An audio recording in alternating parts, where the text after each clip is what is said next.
নমস্কাৰ বন্ধুসকল, মই সৌৰভ। স্বাগতম জনাইছোঁ আপোনালোকক আমাৰ এই চেনেল সৌৰভ বেম্বো ক্ৰাফ্টলৈ।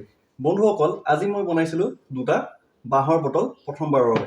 আৰু এই বটল দুটাই মই আজি আপোনালোকক পানী নিজেই খাই দেখুৱাম। তেতিয়া আপোনালোকক বহুতে বিশ্বাস নকৰে যে বাঁহৰ বটলৰ পৰা যে পানী খাব পাৰে। ঠিক আছে, গতিকে আজি মই নিজে আপোনালোকক খাই দেখুৱাম, তাৰপিছত আপোনালোকে গম পাব। যদি এই ফুল ভিডিঅ'টো আপোনালোকে চাব বিচাৰে যে মই বটলকেইটা কেনেকৈ বনালোঁ, সেয়া আপোনালোকে তলত লিংকত ক্লিক কৰি চাব পাৰিব। ঠিক আছে, এতিয়া মই আপোনালোকক এই বটলৰ পানী নিজেই খাই দেখুৱাম। এয়া দেখিছে, লৈছোঁ আৰু ডাইৰেক্ট খাম।